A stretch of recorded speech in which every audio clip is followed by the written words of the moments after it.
Hey hotties, welcome to Hotties with the Plotties. Hello, I'm Daniqua, I'm Tasha. and today we are bringing you a dramatic plot with our 2 cents mixed in. Very dramatic. Oh, apparently, I can't wait to hear it. So books are our main focus, but we may also cover TV shows, movies, or really any other stories that we feel like doing. You are joining us for season 1, episode 2, where Taja will be giving us her summary and thoughts on Fourth Wing by Rebecca Yarros. Rebecca Yarros. Yeah, very, very popular in the romantasy world lately. There are 2 books out. I don't know when the 3rd one comes out. Maybe. You gonna read it when it comes out, though? Sure. Okay. Based on that, let's see how this goes. Yes, but before we get into all of that, we have our little disclaimer that we like to do. I want to remind everyone that listening to this, watching this, is not a replacement for actually reading this book. Yes. So we encourage everyone to read the book either before or after you watch or listen to us. And that will just enhance the overall experience as we're going through it. Exactly. You're going to want to get your firsthand experience. Yes. So we will just be going through the plot under fair use. We will be adding our own commentary, primarily me, because I'm the one that read this. I can't wait to hear the thoughts. So yes, and we always want to remind everyone that it is, of course, easier to criticize things than it is to create things. Exactly. So we want to be mindful of that. We want to try and be respectful while still giving our honest opinions. Exactly. Yes. Big props up to all the authors who we cover, all the creators, because that's a difficult thing to do. Yeah, it's not easy to put your work out there. So I do want to respect that. But every book isn't always for everybody. Exactly. Let's see if this one's for us. Yes. All right, let's get into it. So, is this one of those TikTok famous books? Probably. I'm not really on TikTok that much, but I think it is very popular on Book Talk. All right. It's very popular in the romantasy world, the romance fantasy genre that kind of blew up after, I'd say, A Court of Thorns and Roses kind of took off, which we will be getting into that. Yeah, at some other time, another day. Yes, yeah, that is a whole world. So, romantasy combines fantasy and romance, and that is actually a good call out right now because this book is a little steamy. Oh, that explains why it's so popular then. Yes, yeah. It's not one of the kind of all-out crazy smut books, but it gets a little graphic. Is there a lot of smirking? There's a lot of smirking. There's a lot of growling. Growling? Oh, okay. There's a lot of digging nails into backs. Okay. And things of that nature. So if anyone has not read this book, there's something to be aware of. Okay. Before you get into it, because it's and also it's really graphically violent. Of course. So I should throw that out there as well. But I have no idea what to expect. I don't know if this is vampires, fairies, werewolves. I don't know what this is. We're about to see. None of the above. None of the above. What are they growling then? Because they're warriors. Oh. Okay. Let's get into it. All right. So our book opens up. This is all told from the perspective of our heroine. Her name is Violet. Of course. Does she have violet eyes? She does. Actually, I don't know what color her eyes are. Interesting. Okay. She does not have violet eyes. Her name is Violet Sorengale. Okay. I find the names in this book interesting. I mean, it's very on brand for fantasy. Yes. Okay. Yeah. Violet Morningstar of the right. Yeah. Okay. Yes, of the Daybreaker clan. Yeah. Exactly. Okay. I'm already getting an idea of where we are. Yeah. Okay. And typically I do like fantasy stories. I like romance. So just throwing that out there. So opens up with Violet's perspective. The inciting incident. Today is conscription day. The day, the ceremony. The ceremony. Yes. Today is conscription day at Basquiat. That's a place? That's a place. Okay. That's a war college. A war college. It is a war college. A warrior. Yeah, well, we'll see. Okay, but conscription day is a big deal. So basically, we'll kind of get into it. But I want you to think of Basquiat as like super edgy Hogwarts. Okay. So there are 4 different Edgier. quadrants that you can be in. Houses, correct. And conscription day is where each of the different quadrants holds its test to see if you're worthy of joining. I'm trying to guess already. I'm getting ahead of myself. Guess? No, I want to know your guess. The arrowers. They're not going to call it something easy like the swordsmiths. It's going to be like the steel runners. We'll get into it. Okay. We'll get into it. Okay. And what I want you to know about Violet, our heroine, her defining characteristic is that she's small. She's tiny. How small? She's small. She's a small girl. But still human size.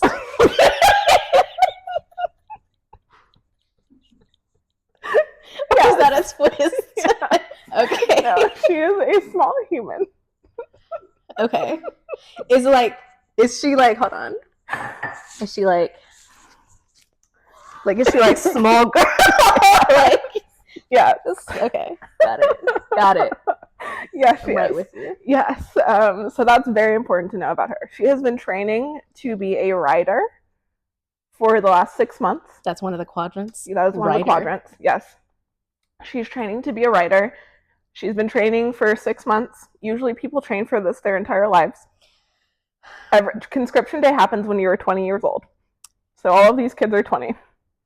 Most people train for all their lives, but Violet, who has only been training for 6 months, is going to be just as competitive at these things as... We'll see. Okay. We'll see. Because right now she can barely carry a pack that's like 30 pounds. Makes sense. You've only been training 6 months. Yes, and she's tiny.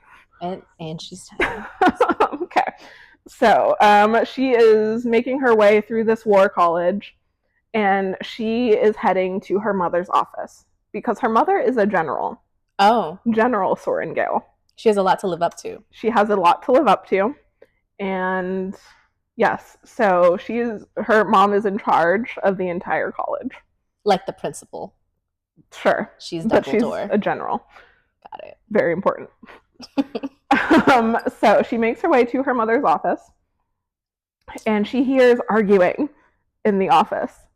She recognizes the voice of her older sister, Mira, yelling at her mother. Mm-mm. Yep. And she is like, Mom, you cannot do this to her. She is not qualified. She has not trained.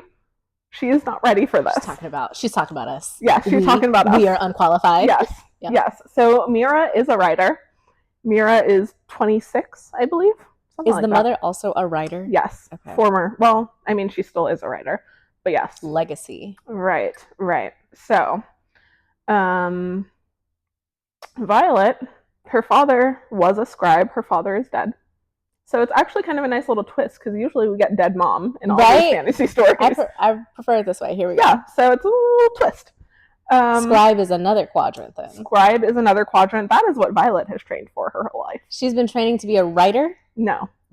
Sorry, writer. Oh, yes. Writer. Scribe, yes. Okay. Yes. They're basically like historians, pretty much. Got it. And then she switched to the last second to writer. Well, her mother forced her to switch.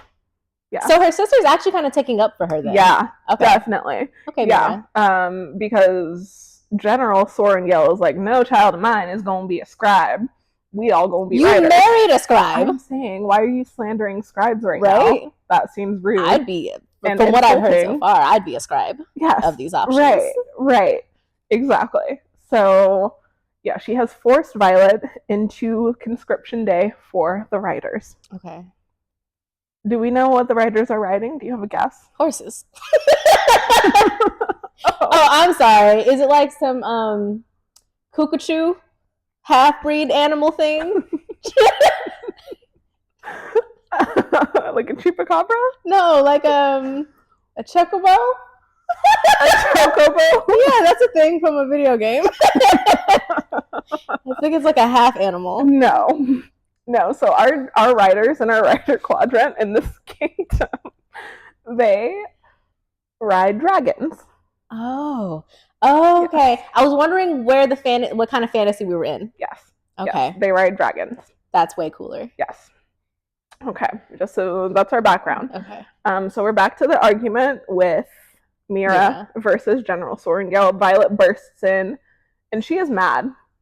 She's mad, not at her mother, but at Mira. What? Mira's taking up for you. I'm saying, she's trying to protect you. Mira, I'm not weak. I can do this. You can't carry 30 pounds. Literally, yes. And also, why do you have to do this? Right. Like, you can literally just be a scribe like you were trained your whole life. Your father was a scribe. Again, we're putting scribes down a lot. Right. Yes. So, but again, General Sorrengail is not relenting. She's like, no, all of my children have been writers. She has one other child. So there is a brother. He is also dead. Is it from writing? Well, yes. Yeah. He died in the uprising. So maybe 5 years ago. Don't put another of your kids in it, right? It puts them at risk of also dying. Mm-hmm. Yes. This person is a very cold woman. Mm-hmm. Yep. So, all right. So the uprising. Okay. Keep that in mind. I will. Clock that one.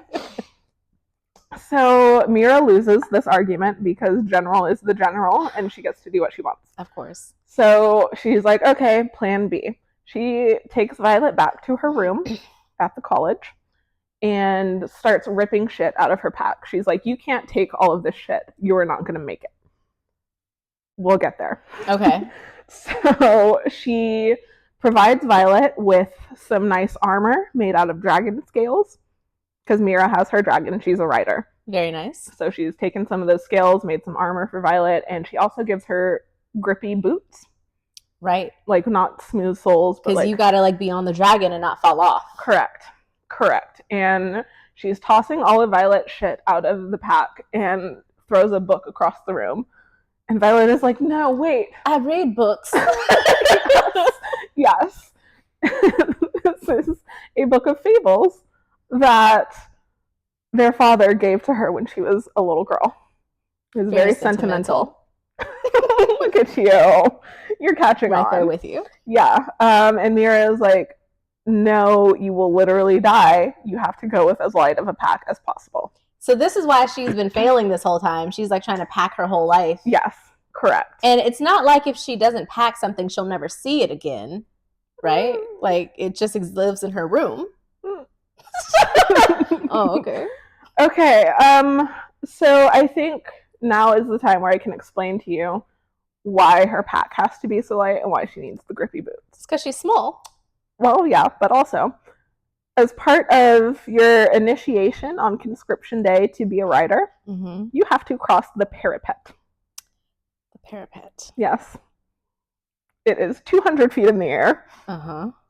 And you have to walk across it and not fall off and die. So this is like a high beam. Yeah. Why do you like real high? Have to do that? Because it's supposed to simulate walking on a dragon. Does it though? The jury is out on that. So you need to be really light, really nimble. Yes. So that you can walk across. Yeah, it's literally like a high beam, but 200 feet in the air. So like Simone Biles, but even times 20. And of course, at the bottom, there's like a big net to catch you just in case you don't make it. Right, because a little background. This kingdom of Navarre has been at war for like 600 years with their neighbors. At this point, I feel like which is why they have a whole war college, because they just need to keep churning out warriors. Turning them troops That's why the general had so many kids. Right. She's doing her civic duty. So yes,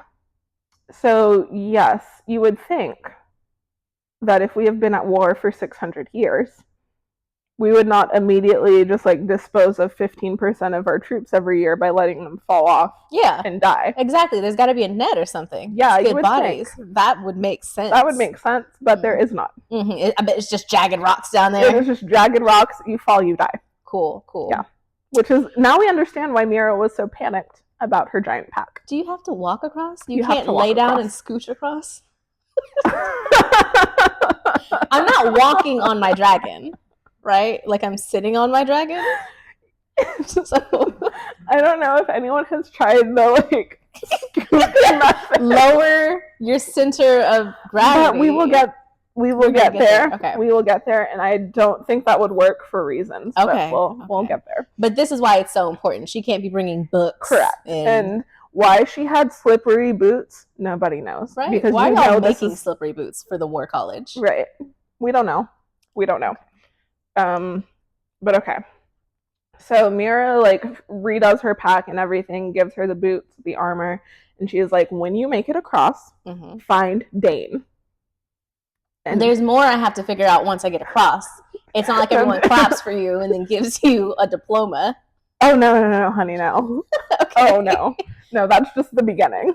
Okay. That is first day of school. Find Dane. Now we've got riddles. Yes. So find Dane. Dane was their childhood friend. He is the son of the general's right-hand man. So they have all grown up together. Okay. So, of course, this is her childhood crush as well. Of course. Do we get a description of Dane this early in? No, we don't. Okay. And to be honest with you, I couldn't pick him out of a lineup. Okay. I think he has brown hair. Generic attractive man. Sure. Okay. Yeah. So Mira is like, okay, look, find Dane. He is a squad leader. He will put you in his squad. Okay. But don't fuck him. Why? Do you want to, Mira?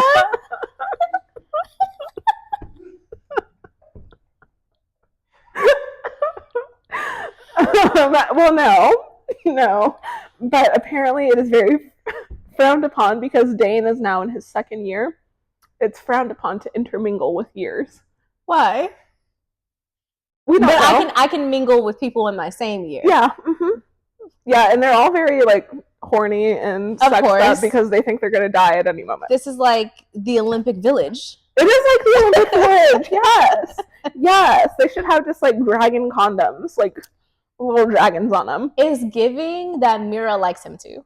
And I feel like she needs to be honest with me. No, that's not what it is? No. Well, she doesn't get to dictate what I do. I know. Yeah. Okay. If I make it across that beam with my life, I might need to celebrate. Do whatever I want. Yes. I could die tomorrow. We don't know. Okay. And then we get some handy little exposition based on Violet's time as a scribe. So there are 6 provinces in this kingdom of Navarre, and they all have to send a share of their children, to this war college. So this is like being drafted. Pretty much, yes. Or like in the beginning of Mulan when they were going house by house. Yeah, basically. Like, who are you? Basically. Okay. Yes, and so when you're 20 years old, you most likely have to go pick a quadrant and go do that. Okay. So we have the quadrants. We have riders, scribes, infantry, and healers. And infantry is like general army kind of, like boots on ground, guns maybe, or whatever they have for weapons, basically. Yeah. Okay. And then we have our healers and our scribes, which obviously healers go to the front lines to like heal people. The scribes, I don't think most of them ever see like combat. They just record what happened afterwards. I want to be a scribe. Yeah, same. Do the scribes have to go across the high beam? No. I'm gonna be a scribe. Only the riders. Only the riders have to do this. Okay. And again, this is crazy to me because, like, again, giant net, if you did that, you could just ship those people off to be in the infantry. Yeah, exactly. And not just lose bodies. Kill people who can, like, fight in your 600-year war. But anyway. Gotta be high stakes. Yes, right. Sure. So, of the 6 kingdoms in Navarre, at one point, 5 years ago, the rebellion, the uprising. That killed her brother. That was the province of Tirandor. All right. Tirandor. Yes, that is one of the larger provinces. It has like these cliffs that are like a natural defense. And if they would have like rose up successfully, then the kingdom's defenses would be very weak because that is on the border with their enemy. So all they have are the cliffs. You make it past the cliffs and like... In theory. Okay. All right. Yep. So, related to this, Mira says, like, don't screw Dane, but also stay away from Zayden Ryerson. But a name like that? I can't stay away from Zayden Ryerson. And what's up with that last name? That's a little on the nose for a writer, right? Ryerson. Oh, Ryerson. Which I find kind of on the nose for a different reason because it sounds like riot. True. And of course, he is the son of the leader of the rebellion. With a name like Zayden, that's main character energy. Absolutely. You know, his name's not Eric. Yeah, that's right. Tim. Yeah. Like, no. So Mira is like, make sure you stay away from him. He is a third year and he wants to kill you. Why? Because his daddy led the uprising and then got murdered by General Sorengale herself. So he's not in our army then? Zayden's not in the... He is. Why is he allowed to be in the army if his daddy led the uprising? We will get there. Isn't that a conflict of interest? We will get there. Okay. Okay. Who is running this? So, yes, his dad was the great betrayer, Fen Ryerson. And he was executed. And, yeah. Or was he? We'll get there. We'll get everywhere. Side note, apparently Xaden is also black. Okay. He has tawny skin, according to the book, and I guess the writer has since come out like, oh yeah, he's, yeah. So I've started doing a thing where if they don't tell me, I'm like, everybody's black. Yeah, I hear you. Yeah. Yep. Okay, so it is now time to climb up to the parapet. Okay. So you have to climb like all these stairs. I think she said it's 250 stairs. Climb this tower, and then you walk across the beam to a different tower. Okay. Okay. So she is in line with two random strangers. One of them is Rhiannon, and she's making small talk with these people who are presumably going to be her classmates, Rhiannon and Dylan. And she notices that Rhiannon has slippery boots too. Rhiannon, no. Nobody told you? No one told her. Apparently no one told her. So Violet is like, hey, what size are you? What size shoe do you wear? Oh, she's all compassionate. She's also compassionate and everything. We'll switch one boot each. Yes. Yes. That's so cute. Yes, Rhiannon wears a size bigger. So she's like, look, your feet are going to be all scrunched up and everything, but at least you will like survive. Yeah. Because also it's about to rain.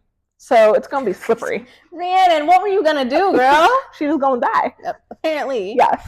So Dylan's fine though. He's Dylan is talking about his sweetheart he has back home, and he wears her ring on a chain. I can already tell that's not. Just let go of that. It's not good news. It's over. It's not good news. So like I said, 15% of everyone who like tries to cross this parapet dies immediately. It's a big percent. This is a big on average. On average. So some years it's worse and it's about to rain. So what do we think is going to happen? 25%. Yeah, right. So they get up to the very top, and who does Violet see? Xaden Ryerson. Yes. He wants to kill her. He's super hot. Of course he is. Oh no. What are we going to do? He hates her, but he's so hot. He's so hot. Yeah. So someone calls, I believe Rhiannon refers to Violet as Sorengale, and Xaden is like, what? Did I just hear the aim of mine enemy? Yes, yeah, exactly. And he stares at her. Daggers. He's just like, oh. But he doesn't actually do anything because he thinks she's just going to fall off and die. So he's like, why am I going to put in effort when you're just going to die? After this summary, you're going to have to tell me what you think of the enemies to lovers trope. I totally will do that. Okay. All right. So Dylan is the first one to go.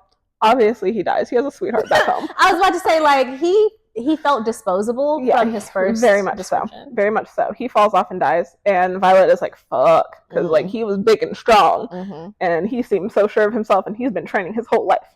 She has an advantage, though. Being small helps you in this sort of... Yeah, agreed. So Rhiannon is next. She's doing all right, and they don't wait for someone to like completely cross before they start. So like you get a few feet, whatever. What if she's wobbling the beam though? I might need a second. I mean, it's like stone. Oh, it's like a stone. This isn't like a wood. No. Okay. Yeah, it's like a stone kind of bridge. Okay. Or I think they said that. I mean, I feel like it's there are rules against us like holding hands and crossing together. Yeah, maybe. I don't know. That is not addressed. So Rhiannon is ahead of her, and then behind Violet is this jerk who keeps saying really mean stuff. He's like dying. Or he's going to be our adversary the whole rest of the book. We'll see. Yeah, so he's like, you're not going to make it. Like, you're so tiny and you're too weak to be a dragon rider. We should just weed you out right now. Please tell me he does. So, so Rhiannon has made her way, and then they're like, Violet, you're up. You gotta go. So she's like, fuck, all right, we're doing this. She goes out on the beam, and to keep herself calm, we get a lot of exposition because that's her way. Reciting facts is her way of keeping herself like focused. Okay. What that exposition is now, I couldn't tell you, to be honest, but we just get random facts about the neighboring kingdom and why they've been at war for so long. Okay. Yeah. So Violet is making her way across, and then Jack comes up behind her. It's his turn. Dude. Yeah, he's a jerk. And he's like, I'm coming for you. Weirdo? Why? Yeah, so he wants to push her off so she dies. Why? What have I done to you? To weed out the weak. That doesn't make any sense. You are only strengthened by us having more warriors. You would think. So Violet is like, fuck, I gotta go. So she's going. She keeps looking back to see where he's at. Getting closer. He is getting closer, but at one point she turns back and his back is to her. He's facing the boy behind him, picks him up and throws him off of the parapet. So she knows this is real. He could do that to me. Yes, that's when shit gets real. And so we're fine with murder in this kingdom. Okay. Yes. So let's see. Right. So she's expositing about the neighboring kingdom. They've been at war for so long because this neighboring kingdom will not accept the very reasonable trade agreements of the Kingdom of Navarre. Oh, I'm sure it's so reasonable. Yes. All trade agreements, so reasonable. Yes, they're very greedy about wanting more resources than they should have. Yeah, give us access to all your ports. Yes, right. Mm-hmm. So they're very greedy. That is why it is all their fault. It's all their fault. Navarre's... If they would just accept the trade agreements, there could be peace. Okay. Yep. Let's see what this trade agreement looks like. Yes, correct. So, he throws the kid off the parapet. Violet is like, I gotta go. She's focused. She's reciting her facts. And Jack, meanwhile, is coming for her. Like, coming up behind her. He's like, I am literally going to kill you. Like I did that kid. Yes, you just saw me kill a kid. Which is 100% allowed. That is completely sanctioned. Everyone's watching this and is like, all right. Yes. Yep, that's fine. So she reaches, there's like walls, like a tunnel that kind of curves up over the parapet at some point. Mm-hmm. So she's like, okay, I think I'm good. But then Jack is like, you think I can't just drag you out and throw you? Like, no. So she's got to continue going. She's going. She gets to the end and jumps off right before like he's able to grab her. So he doesn't get to like toss her. Thank goodness. Yes, because so he was allowed to kill that other kid. But once she sets foot, she hops off of the beam and steps foot in the tower. She is now a soldier. Conscript or whatever what do they call it? Yeah, she's basically a soldier. Okay. So they are not allowed to kill one another outside of sparring. We shouldn't be allowed to kill each other in sparring either. I don't make the rules. So now he's got to respect her. Okay, we're both. Well, yes, and it was kind of a funny part because he's still coming off of the beam, and so she like whips out one of her knives and like holds it up to his balls. There's no right way to say this. Good for Violet. Yeah, and she's like, "Listen, I could kill you right now because you have not set foot in the tower, so you're not a conscript right now." And the second year person who's there, like recording everyone who comes across, she's like, "Yeah, she's kind of right." Like, so, So, of course, Jack is super mad about this and is going to have an attitude for the entire book. I know that she is very compassionate, but at this point, to survive, I feel like she should have done it. Like, he literally was going to kill you. And to avenge whoever that other kid was. Yeah, right. Know? He did not deserve that. Yeah. Yeah. Okay. All right. So, she does find Dane. Yes. She can't sleep with him, though. She can't sleep with him. So she finds Dane, and she has injured her knee, I believe, because we also find out it's never named this. Obviously, this is a fantasy world, but appears that Violet has what would be our equivalent of Ehlers-Danlos syndrome. What is that? Which is a disorder where your joints are like hyper flexible, and so they can like become dislocated really easily. You have a lot of like joint pain, chronic pain, that kind of stuff. Currently in the book, is this like a disadvantage for her, or is it like, oh, I'm flexible, I can like get into places? So it's mostly a disadvantage. Like she says that she's in pain like all the time. Oh wow. And this is another reason why everyone was like, are you sure you want to try and do the writing thing? Because I wouldn't have done it. Yeah. Because it's regardless because of it's like, already just hard. It's already difficult. Yeah. And like, why would I want to fight in this war where you don't even care about the soldiers? Yep. And then she has to like limp off with Dane, and he has to take her somewhere in secret because her knee's fucked up. She's wounded. She's wounded. Has to care for her. Yes. And so she has to get it wrapped up or whatever. And as they're doing this, Dane he's just like, listen, I've got a plan. I am going to sneak you into the scribe quadrant. You can still go take their test. It is still conscription day. He said it's not too late for you. It's not too late. You want to turn back. You can go. You can go. And but Violet, she's got a big chip on her shoulder. Exactly. So for some reason, she's very upset about this. She's like, how dare you try to save my life? Same the way she got mad at Mira. Yes, exactly. She is very upset with him. She's like, I can do this. I crossed the parapet. And that is literally just like the first step. Right, that's nothing. Things will be trying to kill you every day of your life for the next 3 years. Fellow soldiers will be trying to kill you. Yes, literally fellow soldiers will be trying and will be allowed to kill you for the next 3 years of your life. 3 years. Yes, this college is 3 years long. So, Violet does not agree to go to the scribe quadrant. Of course not. Their first day of after conscription day, they learn that 301 children made it across. They're 20, but that's a child. Yeah. 301 of them made it across. 67 died. Dang. That is more than 15%. Dang. I can't do the math in my head right now. Alexa, what's 67 divided by 301? Just kidding, my Alexa's off right now. That's okay. Yeah, so 67 just immediately died. That's 67 soldiers, mind you, that we could have in our infantry. We could have as healers. We could have as scribes. But no, they're just done. Or who could just be people living their lives. Could just be people like living. Civilians. Yeah. But no, they all die. And we learned that usually 25% of any given class makes it the 3 years to graduation. Seems like a very inefficient system. Are we saying the rest of them die or just are like kicked out? Oh no, they die. This is just the writers. Just the writers, because that's the deadly quadrant. Of course. But yes, 25% estimated to make it to graduation. That is the nice little pep talk they get after they have crossed the parapet. And everyone else has been training their whole lives for this, and she has only been training for it the last 6 months. Yes. Okay. Correct. All right. Correct. So they get that nice little pep talk from the commander of the school, whatever.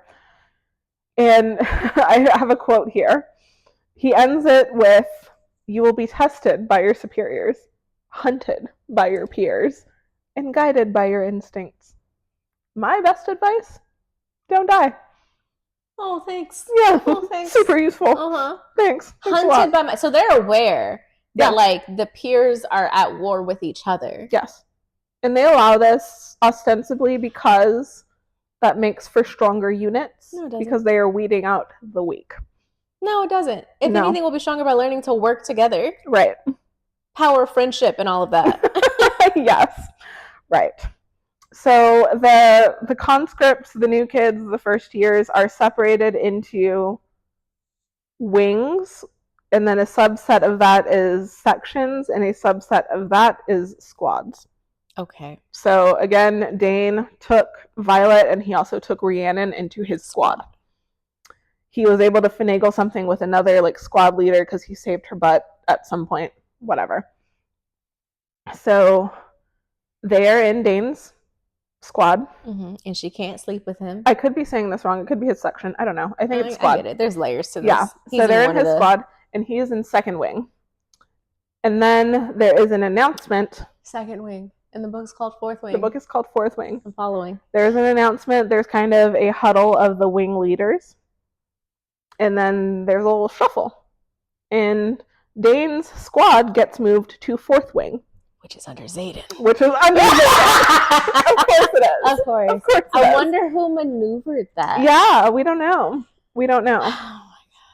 So after this little switcheroo, we get to meet some dragons. They all fly up to the top of the tower, and they're very big and scary and intimidating. And we get a little bit of exposition as well via, again, Violet's encyclopedic knowledge. Mm-hmm. So essentially, the only reason that dragons tolerate humans riding them is because they need humans as conduits to channel what they call signet powers. So each rider gets a special power from their dragon. Like electricity or fire. Sure. Okay. Right, yeah. Reading minds, like that kind of stuff. Oh. You get a special power from your dragon, and humans are able to use these powers to build wards that protect the realm. How does that benefit the dragon? Because the dragon homeland is within their kingdom, and they need protection from the griffins. The griffins? Not GRFF. Because that's what I was like, isn't that just a big bird? I think the griffins in this book, I really should have paid more attention. I believe they're like flying lions. That's how I picture them. I don't know if that's right. That feels right. But they're flying creatures. And they are a predator for the dragons. Sure. I'm going to have to just suspend my disbelief and go with that, because I still feel like a dragon could take a griffin. But they're young. Dragon young are very vulnerable. And I guess they really want to protect them. Okay. Sure. So they use the humans to power the wards that protect this kingdom, in which their dragon kingdom is also inside of it. We're all protected. Right. Because otherwise they would just eat humans and kill them. Mm-hmm. The dragons are very vicious. So I imagine you have to emotionally connect with your dragon. Sure. Okay. All right. Yes. So we also learn that if a dragon dies, its rider dies, because a dragon picks you, chooses you to bond to. Mm-hmm. So if that dragon dies, you dead. From our emotional connection to each other or something? I'm just I like that you're calling it an emotional connection. I am, because I'm my toxic trait is I feel like I would be into a dragon and it would like me.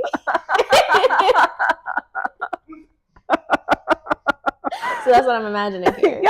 Yeah, and then you just die if that dragon dies. Vice versa too? No. Oh, okay. It's very unfair. Yeah. It's very unfair. If a rider dies, its dragon doesn't necessarily die. Sometimes if the bond is very intense and strong, I guess the dragon could die. It'll feel it. Yeah, they get really sad. Oh.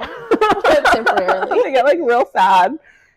But no, typically if a rider dies, then its dragon just flies off and does not get another rider for a few years. Okay. Needs to take some time to be single. I feel like this is going to play a really big role later in terms of a dragon dying. Okay. I don't want a dragon to die. Okay.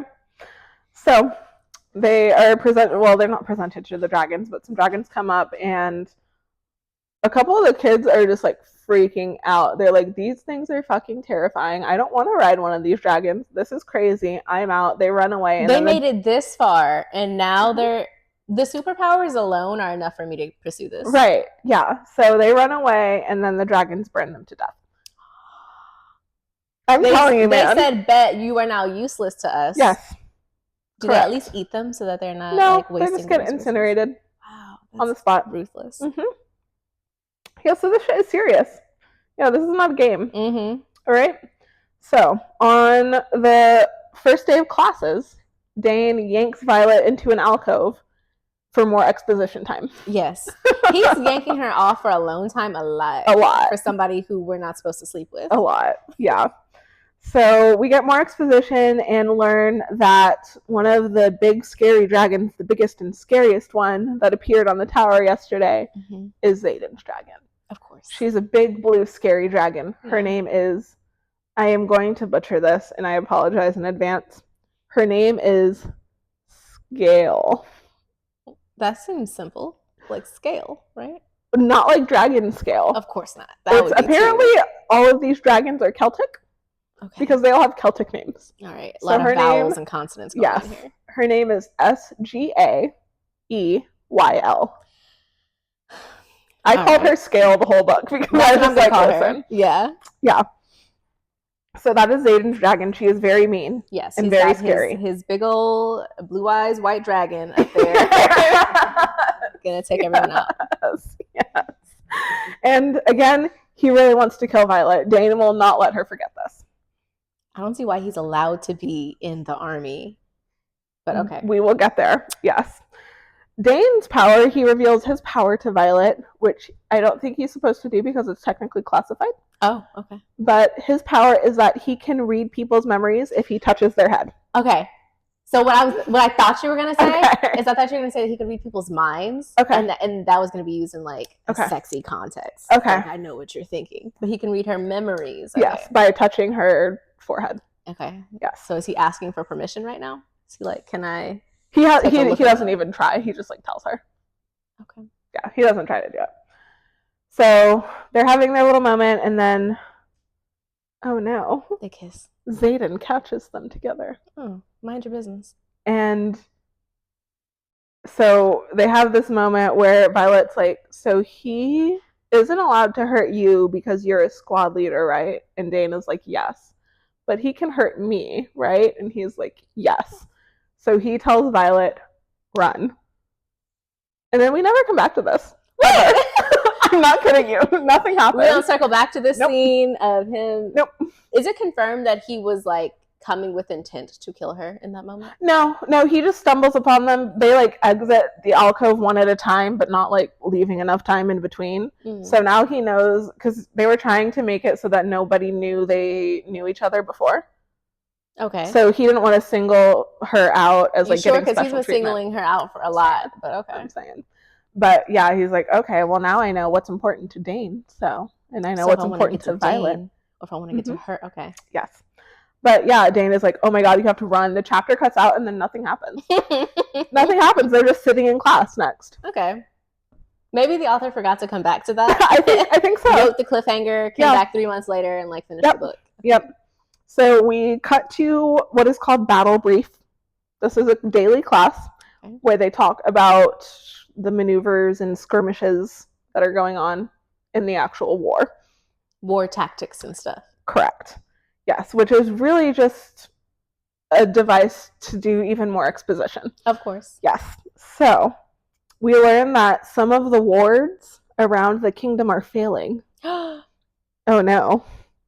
And the neighboring kingdom is taking advantage of this to raid.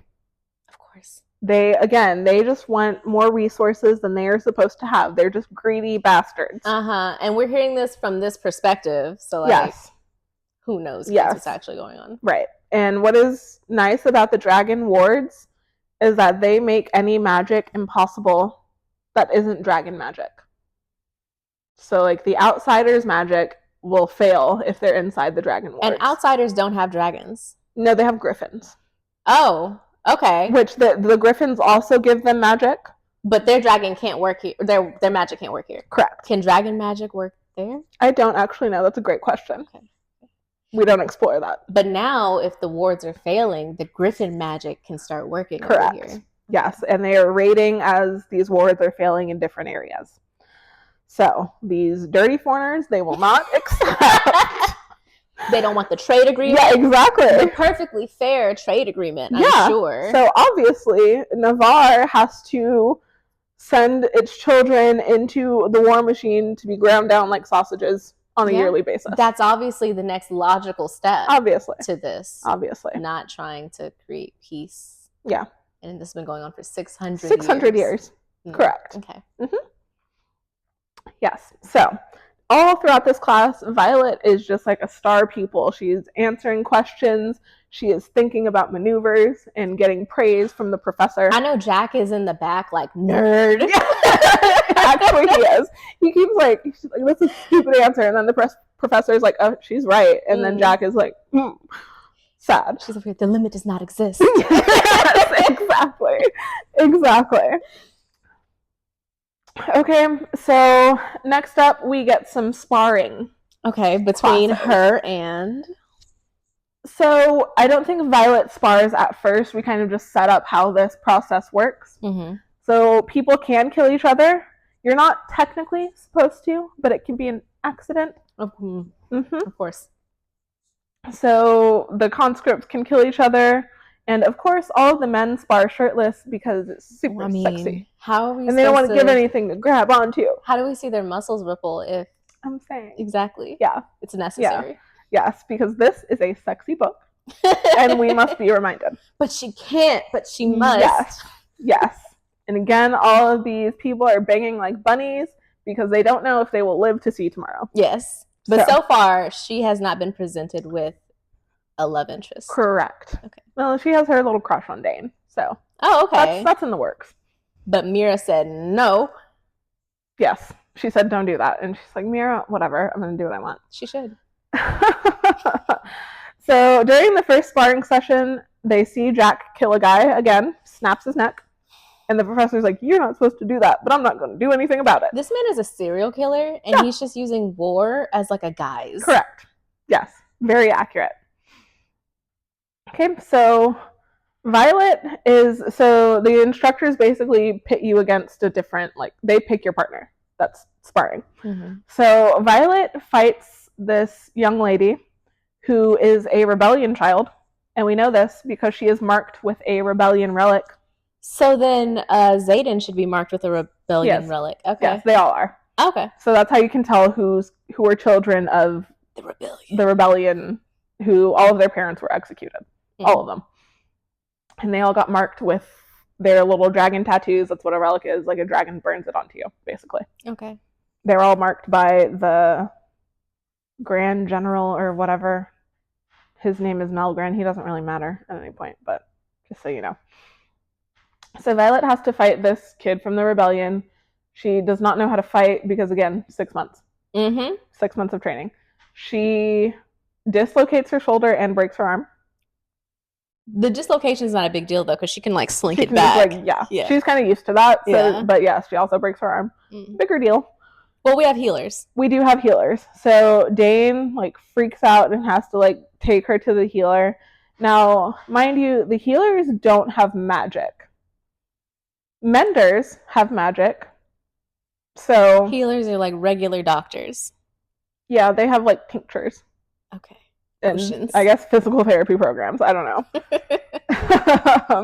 But they work in conjunction with the menders who are able to actually like heal broken bones and shit. Okay. So we get a healer dude that comes in, and he is really helpful and exposits about how it is so wrong that we make those rebellion kids become writers. So this is where we get our background. When the rebellion happened 5 years ago, they took all those people, executed them, and took all of their kids, and they were like, okay, so in our infinite mercy, what we're going to do is we are going to give you a chance to survive by forcing you all into the hardest quadrant. Correct. Yes. And if you make it, that means you have proved your loyalty to our kingdom. So then we will trust you and you can live among us. I mean, maybe Violet would love to be in that situation since she so badly wants to be a writer. Yeah, exactly. Yeah. Mm-hmm. Yeah. But they weren't given a choice. They were not given a choice. Yeah. It was literally like, there is no choice. You do this or like you die. So that probably is also why Xaden has like a stick up his butt. Yeah, you could say that. Yep. Correct. So after they heal Violet's broken arm and like put her shoulder in a sling, whatever, arm in a sling for her shoulder, Dane is like, okay, look, again, I can take you into the scribe quadrant. So he's getting feelings for her too. He's like, I just want you to live. Yeah, he's like, I'm just trying to save your life. And Violet is very upset about this again. She's like, why do you think I'm so weak? Yes. Just because I keep breaking my bones and getting harmed? Correct. You think I'm not strong enough? Yes, you think I can't do this because I have not so far done this. Yes. Yes. How dare you? Yeah. She's very upset about this. And she's like, I am not going to the scribe quadrant. I am going to be a writer. The way I'd be a scribe so quick. The only thing that would keep me in the writer quadrant is the fact that I do want superpowers. Is the powers. But if I could get the powers and then be a scribe. And then the powers come with their little caveats too. Oh. We'll get to it. Oh, okay. Well, I might just want to be a scribe then. Yes. So Violet, gets healed. She comes back to her bed in the dormitory. They don't have their own rooms because they're not going to waste rooms on a bunch of kids who are just going to die. So they don't get rooms until they get their own dragon. So she comes back and there is a note and a book waiting for her that was left by her sister. Her sister bribed a scribe to leave her this book and a note. And essentially... Is it the special book? The sentimental book? It is not the sentimental book. Oh, okay. It is a notebook basically containing their brother's cheat codes. Because he was the first one to go into the writer's quadrant. And he left Mira this notebook like, hey, here's some tips and tricks on how to survive this crazy experience. The fact that Mira didn't mention this before is kind of crazy. Yeah. Yep. I feel like she didn't think I would make it. Low key, yes.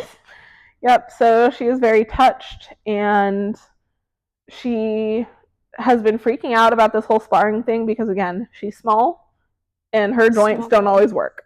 Right. That is a legitimate concern. That's a problem. Yeah. Right? And she has to fight people every week. It's a weekly thing to spar with a different person. Okay. So one of the notes in her brother's name was Brennan. One of the notes in his book is like, listen, they choose who you're going to fight the week before. So if you know where to look, you can know who you're going to face. Find their weaknesses. Please don't tell me she's going to face Jack. Go ahead. We'll see. Go ahead. So, cut to Violet stumbling across a secret meeting of the rebellion children while she's in the forest at night gathering berries. Oh, snap. Yes. The Slytherin kids are off. Correct. Yes. So, she is gathering poison berries so she can poison her opponents. Smart. She's trying to kill him? She's not trying to kill him, just make him sick. Okay, then let's do it. She's very against killing people, which is weird. Yeah, this is someone in a war college. Yeah. So she goes out and is trying to find her little poison berries, and she's up in a tree, and then she sees all these rebellion kids coming to meet with their cloaks. They're about to put the dark mark in the sky. Right. Exactly. And she knows this is not allowed because children of the rebellion are not supposed to meet in groups of more than 3 ever. They can't wear the same color. That's gang affiliation. Which, let me roll this back. Since we went to the same middle school, which I will not name. Yeah. Do you recall the time period when the principal was like, y'all can't walk in groups of more than 2 people? You were there for that? That's actually also why I mentioned the color thing, because we weren't allowed to wear the same color in groups. Because they would just assume that we were up to no good. Yep. It didn't matter what the color was. Yeah. Purple, blue, white, red. That was wild. That was wild. And we had to have the mesh backpacks. Yes. Yeah. Middle school. Yep. Yeah, so it's kind of the same deal. We don't want more than 3 of y'all gathering at any given point. Don't want y'all talking with each other. Okay. Yep. So Violet is up in this tree like, what nefarious activities are they plotting? She about to snitch. Yes, she is. Yes. And then she realizes that, Xaden just brought them all out here to have everyone voice their concerns and what they're having trouble with in the quadrant so they can help one another survive. It's almost like we should approach all of this program like that. We should all be voicing concerns and helping each other because that's the best way to be a stronger group. And build a unit? Yeah. You would think. Yes. So they're just like, okay, well, who needs help keeping up in battle brief class? And who needs help learning how to spar? They're about to do study groups. They're going to do study groups. Yes. They're going to make flashcards. Yes. Okay. And then somehow the conversation shifts to Violet. And they're like, when do we get to kill her? Oh, we hate her. Oh, yikes. Big yikes. They all hate her? Not just Xaden? Yeah, her mother killed all of their parents. So they want revenge. It's not her fault. It's not her fault, which is what Xaden says. Because they're like, yes, okay, her mother killed all of our parents, but then my dad killed her brother, so... Even? For him to be sticking up for her... He like her. He like her. Yeah. So she's like, wait, why is he sticking up for me? Yeah. Why is he calling them off?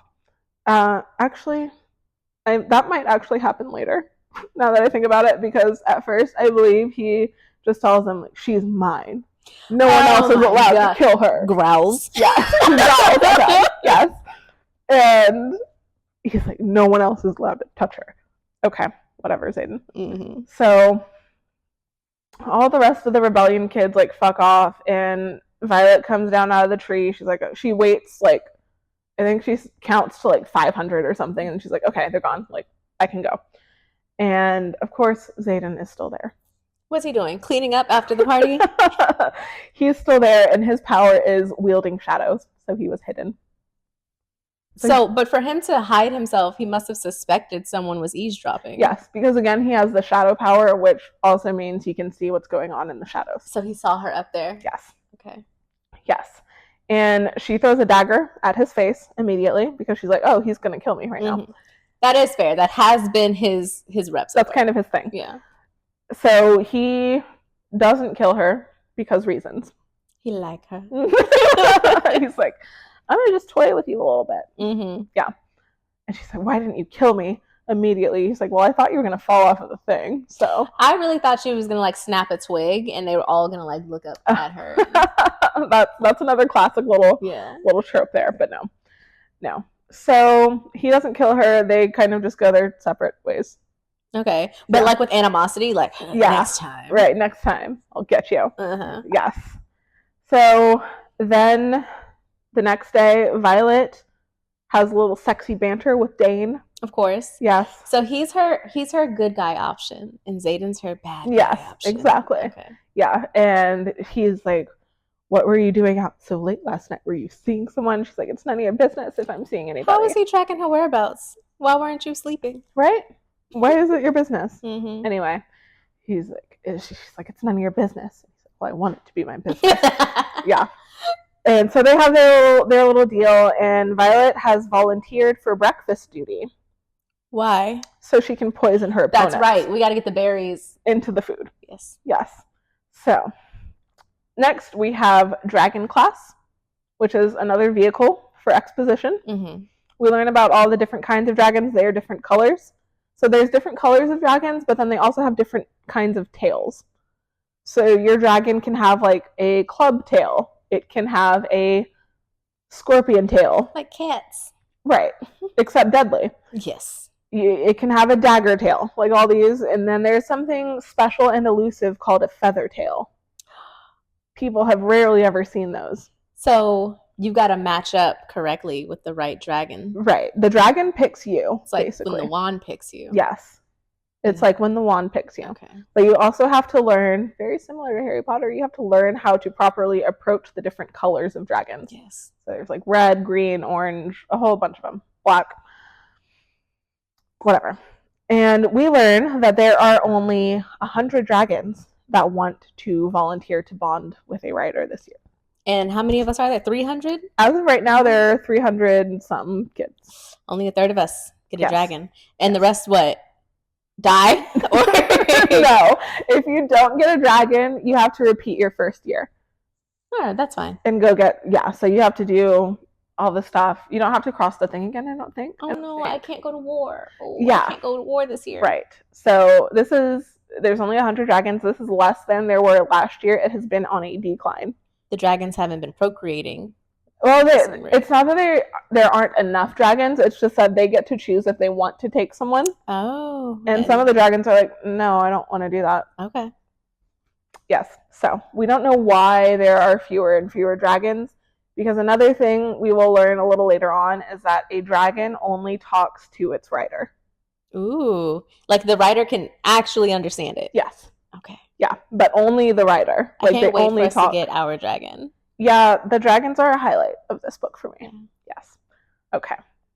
And again, we want to highlight, we want to hammer this point home. Zayden's dragon is really, really big and scary. Yeah.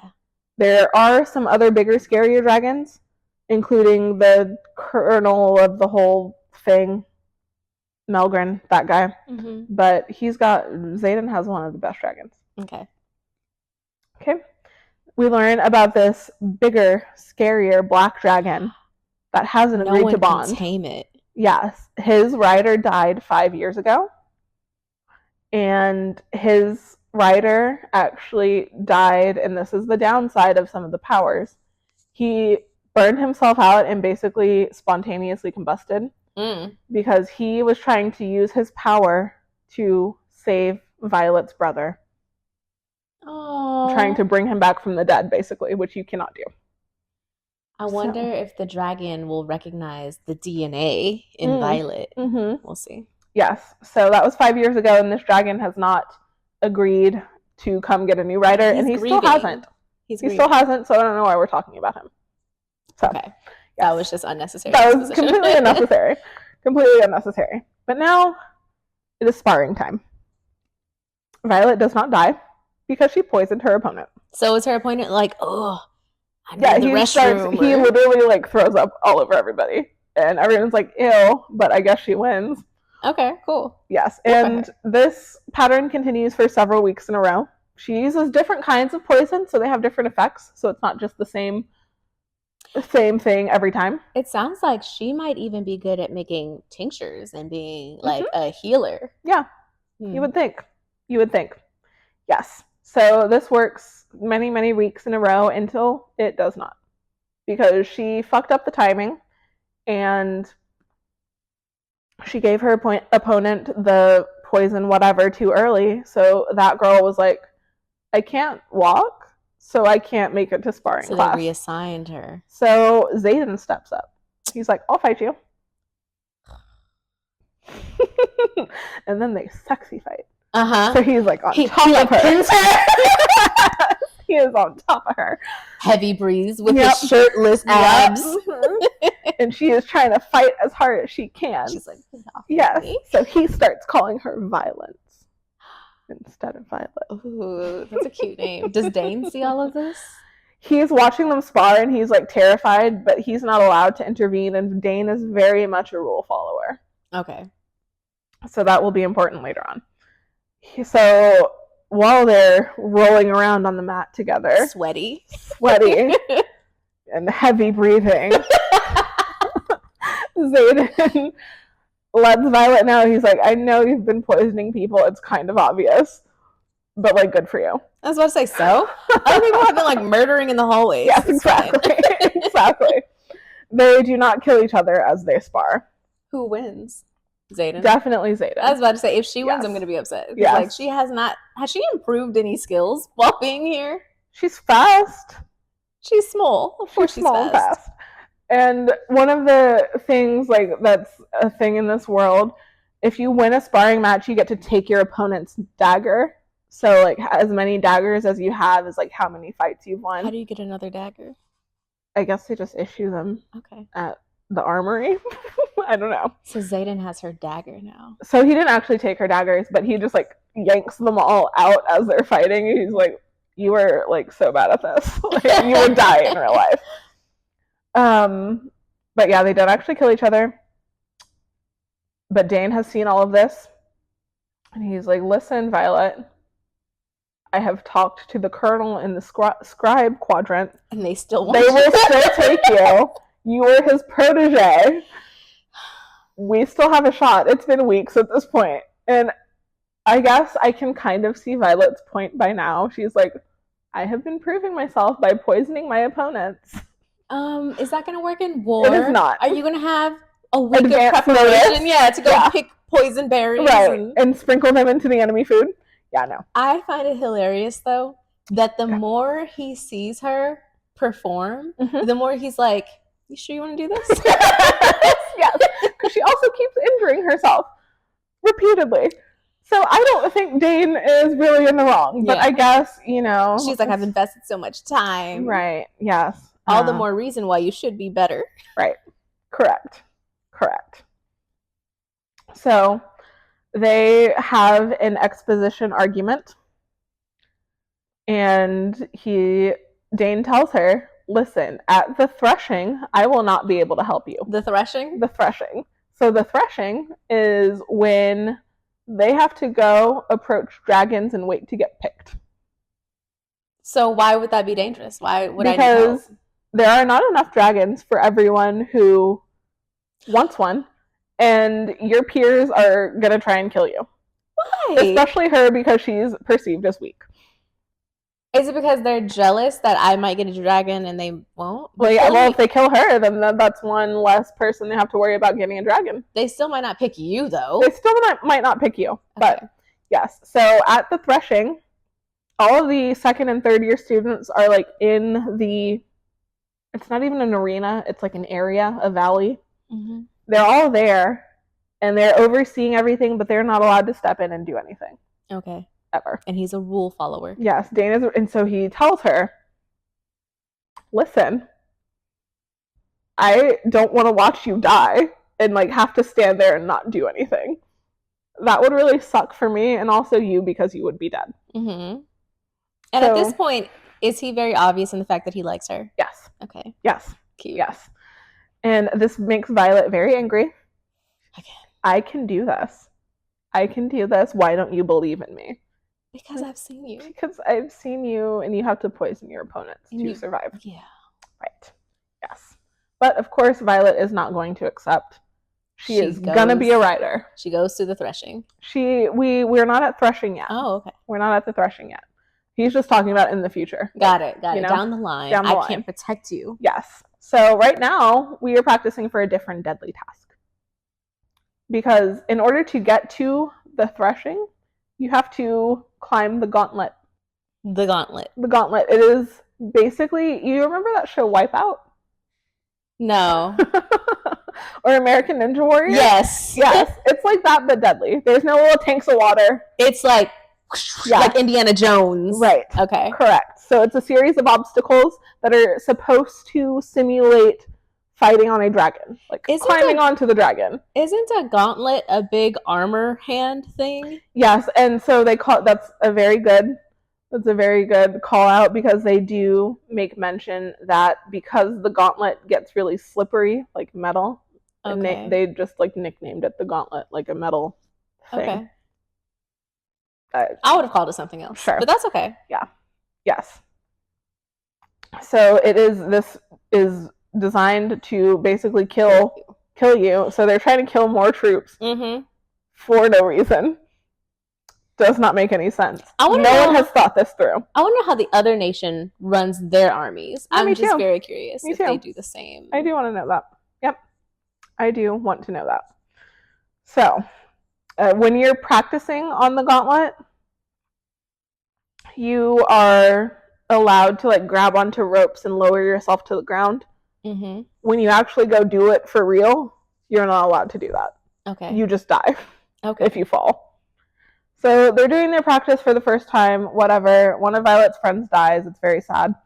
Like dies? Yeah, really. No, she dies because she isn't able to grab a rope in time. Well, they're just practicing. You can die during the practice? I thought that we had the safety measures in place. Well, they have ropes, but you got to grab them. Dang. Okay. Yep. So sad day, and once your friend dies, we learn that when someone dies in this world, you have to burn their shit, all of their possessions.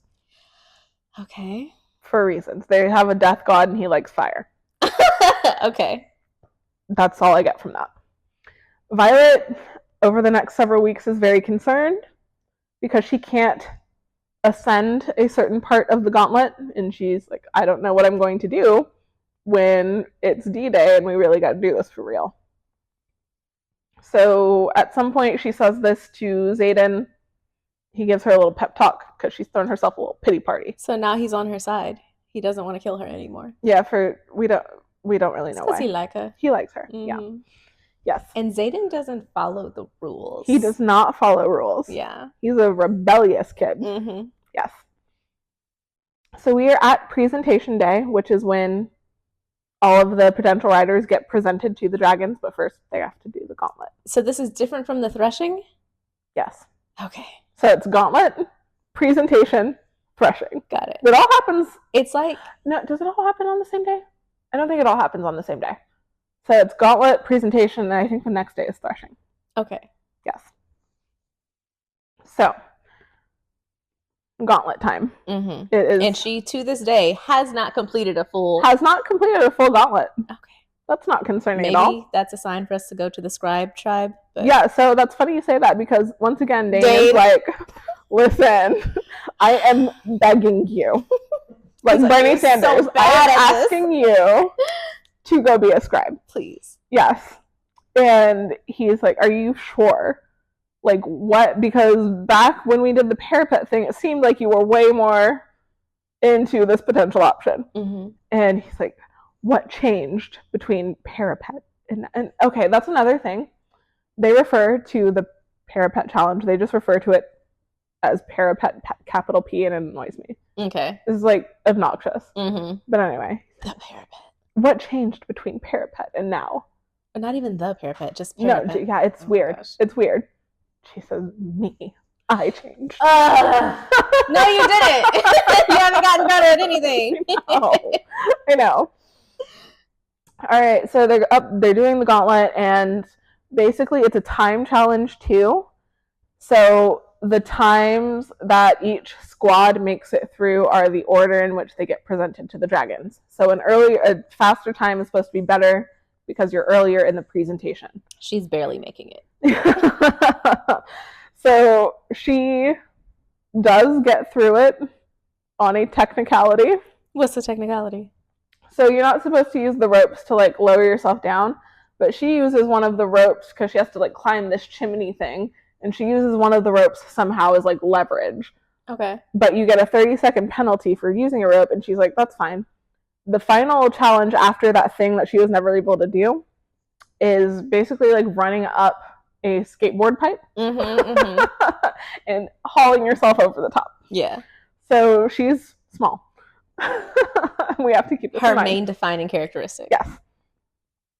So she does that, and she takes one of her daggers and uses it at the top of the ramp. That's smart. To give her leverage to like pull herself up.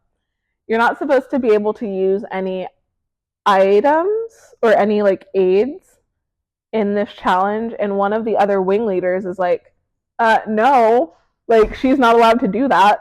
Mm-hmm. So someone looks up in the rule book, or no, Violet quotes to her from the rule book, and she's like, actually, whatever I take across the parapet is considered to be a part of my person, and I'm allowed to use my body to complete any of these gauntlet challenges. That doesn't make any sense, but I'll let her have it for the sake of surviving, but that's not. So basically she argues that the dagger is a part of her body.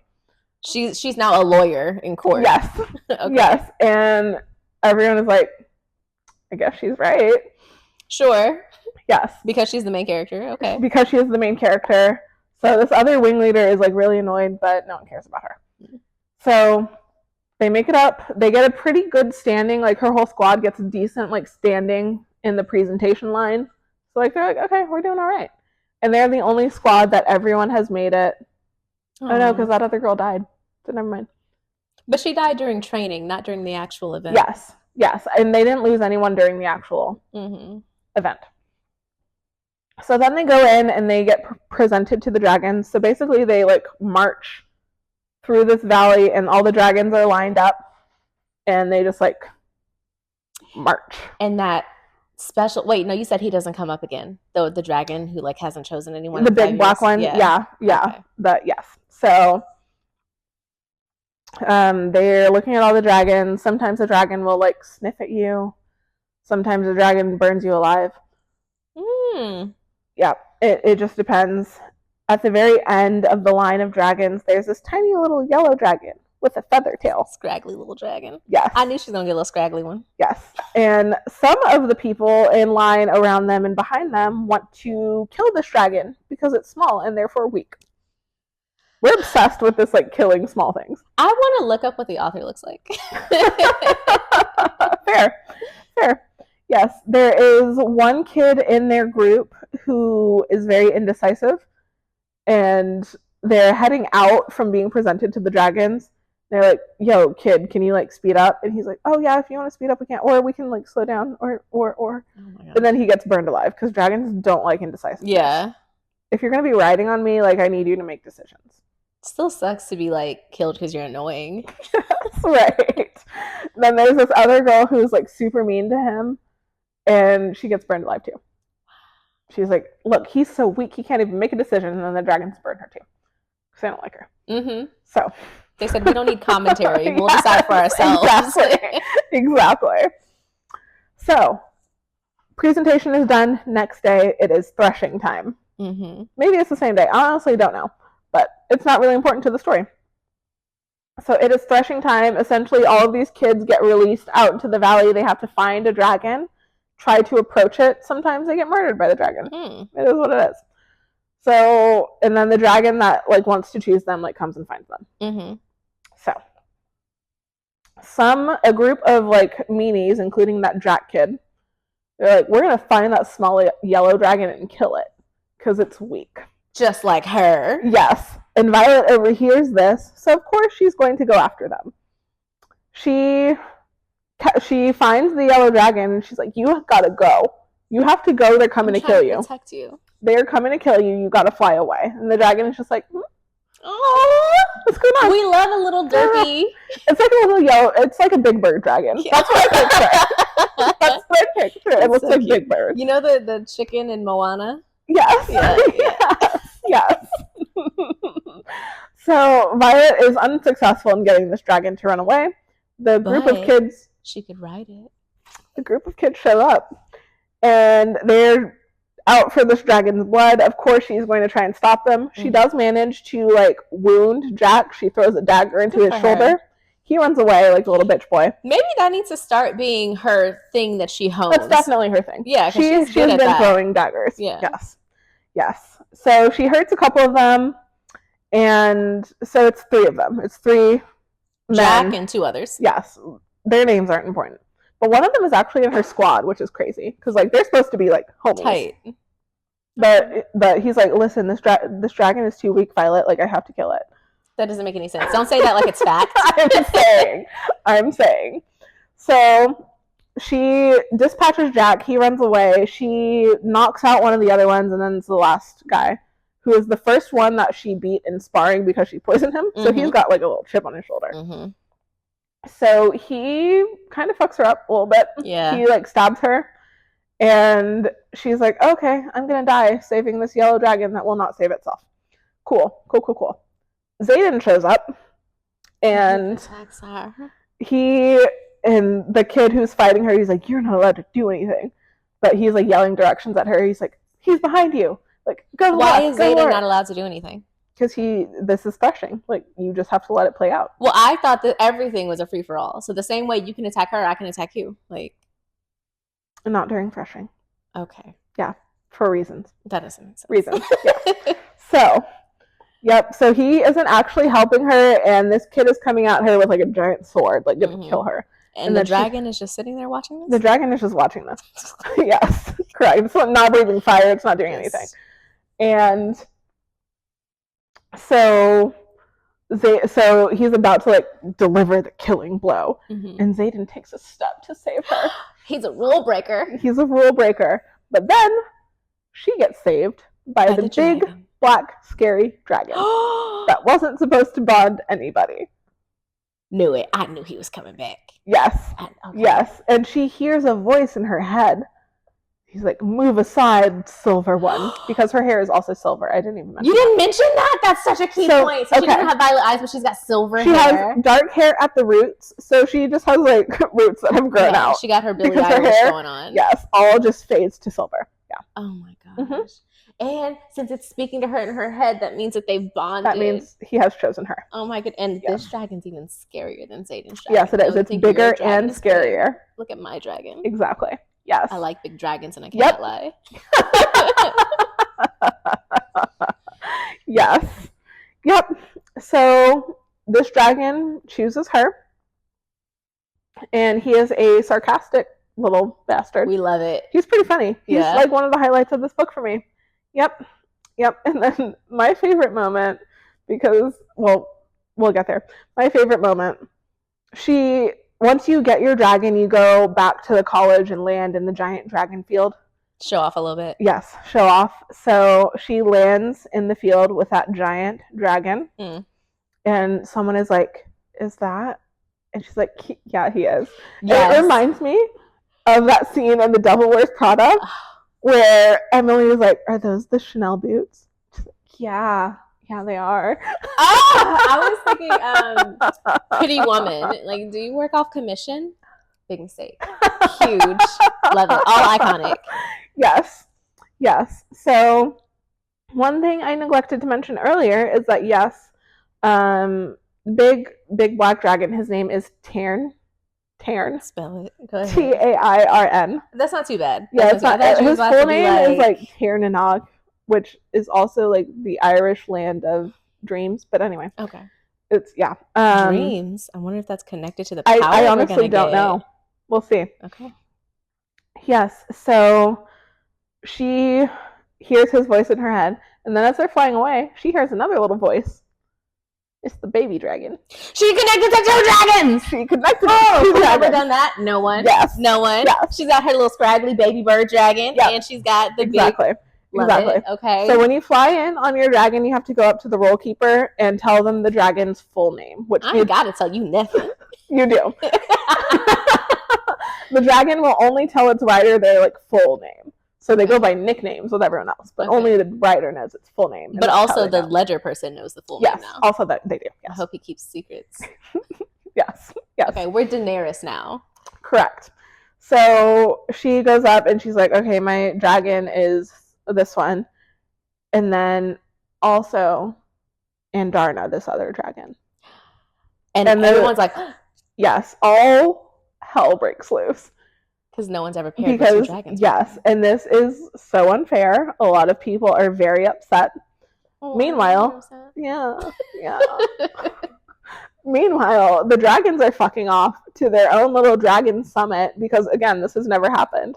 So the dragons are talking too. Yes, the dragons have to go converse amongst themselves because really the decision makers here are the dragons. Mm-hmm. The humans can't tell them they can't have 2 dragons to 1 person. The dragons can do whatever they want. Yeah, they will just burn you alive. And it's funny because we already had a shortage of dragons, and now she gets 2. And now she's allowed to get 2. Yes. Yeah, really couldn't tell me nothing.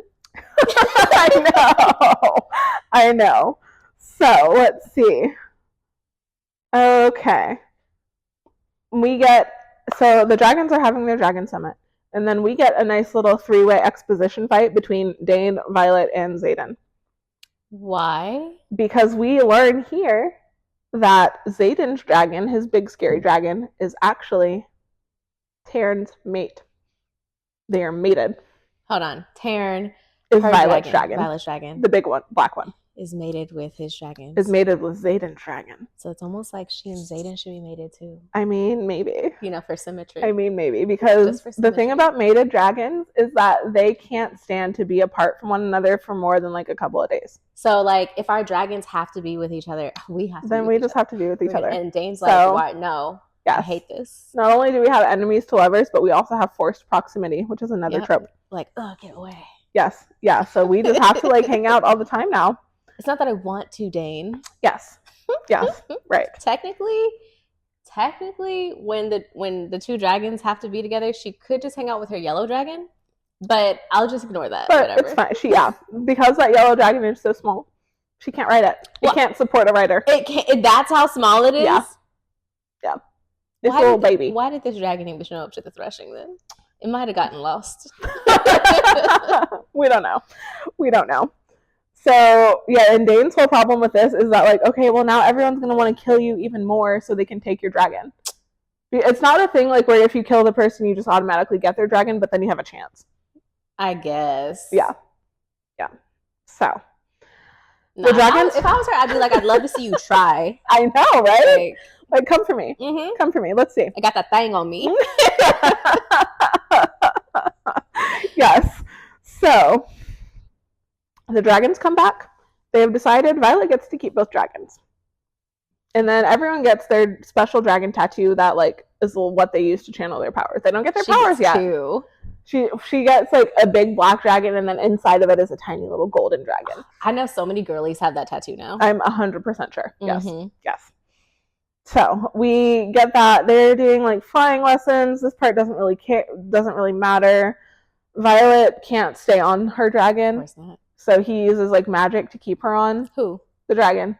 The dragon uses magic to help her stay on. Wow. Yeah, because he likes her or whatever. Oh, also back at the threshing after the whole to-do, Dane kissed her, but like there wasn't a spark. Of course not. There wasn't a spark. We don't want the rule follower. Yes. And later on he says that was a mistake and they shouldn't have done it because optics. It's not a rule that you can't be with a different year, but it's already just like so unattractive to me already. Yeah. The number one thing a man can do to be unattractive is tell me you don't like me. Right. That's more than enough. Yes. Okay, we're fine. Because how can you not like me? Yes. Yep. We learn about the different powers, and we learn that if you don't get your power in time, like if you don't realize that power after 6-ish months, you just like explode. What? Yeah. Who made that rule? The dragon does it? The dragon like gets fed up with you? No, it's just that there's too much power coursing through you with no outlet. Yeah. Okay. So you explode. Okay. So now there's a rush because she's got to figure out 2 powers. Yes. Okay. Yep. So we see at one point a kid does get mind reading powers, and he immediately gets his neck snapped by a professor because having mind reading powers is illegal. That professor is immediately sus. Immediately. Well, they say it's like a security risk because you could be reading everyone's like classified minds. Yeah. Yeah. So, I am. Yep. I guess maybe you should just like make me higher in rank so I also can know the classified info. Do you guys, that would be so helpful in war. I can know the enemy's battle plan. It really would. But y'all are so worried about me finding out that you're what are y'all so concerned about? I don't care that you're embezzling from the school fund. Yeah. You don't have to worry about all that. Yeah, that's none of my business. Exactly. Yep. Yeah. That's insane. Mm-hmm. So when you get your power, do other people automatically know, or do you tell them? Well, okay, so the reason this kid gets found out is because sometimes when you get your power, you just get really overwhelmed, and he's in the middle of the courtyard, and he just starts screaming. He's like, you're thinking about this. You're thinking about this. Okay, well, that's stupid on his part. That's his fault. Because if I had mind reading powers, the way I would mask it and be like, oh, I have dream reading ability. You dreamt about strawberries. I would just do like what day, like, oh, I can read your mind if I touch you. Yeah, your memories. Yeah. And your memory has to be what you were thinking 2 seconds ago. Yeah. So that's kind of on him. So whatever. That night after that kid dies, a bunch of other kids come in and try to murder Violet because they're all unbonded writers. So they all didn't get dragons, and they're jealous, and they want to try and get her dragon. The way she needs to become okay with murdering people real quick. Yeah. Yep. Because her dragon alerts his mate, which alerts Xaden. So now he's mad too. Yes. So he came for what's mine. Yes, exactly. Exactly. So it's like 6-on-1, and she is losing because she cannot fight. But so the dragons don't get involved in the fights? Well, she's in her dorm. The dragons are off in their... sleep outside my window? No. Why? The dragons sleep in their like kingdom. My dragon's gonna sleep right here. Or can at least the little dragon sleep with her? So actually the little dragon is who saves her because her power is that she can stop time. Yes. I love that. So she can stop time. The little dragon does that to save her. And this is a big deal because usually... This isn't explained very well, but usually your signet power is a combination of the dragon and you. But the yellow dragon can just give her own power, directly to Violet. I don't know. So usually it's kind of based on your personality mixed with the dragon's personality. Yeah, sure. Yeah. But in this situation, it's just... Yeah, she's just giving it directly to Violet, and that like really wears her out, but it doesn't kill her. I love that. Time stopping is great. Yeah. Yep. So now she can pause time, be like, right. Well, she pauses time.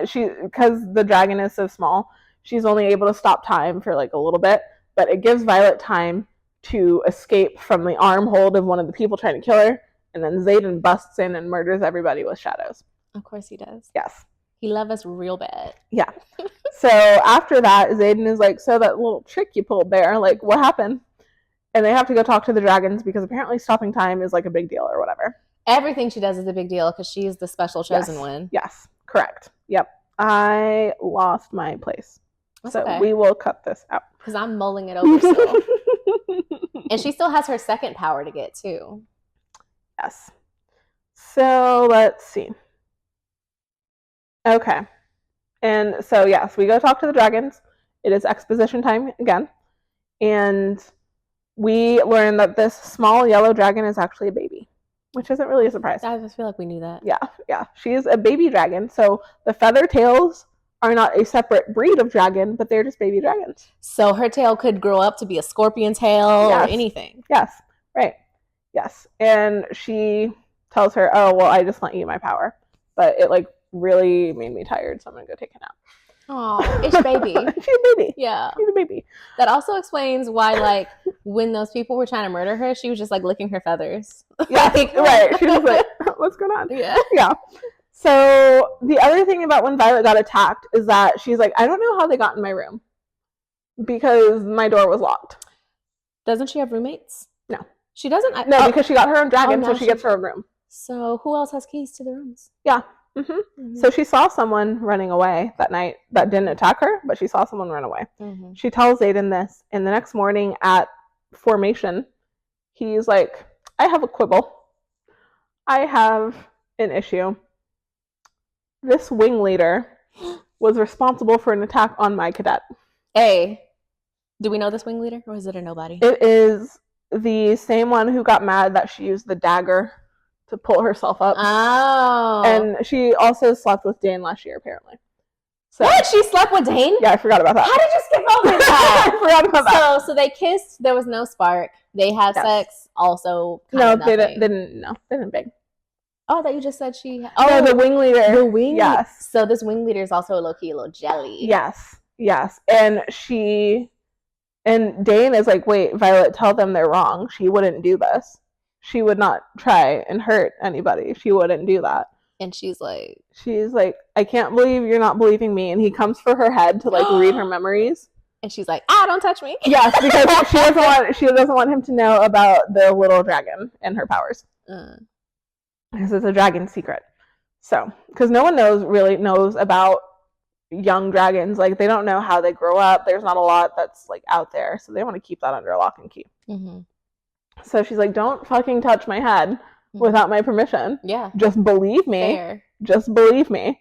Like, why can't you just believe what I'm telling you over this girl that you've known for a year? Mm-hmm. We have been friends our whole lives.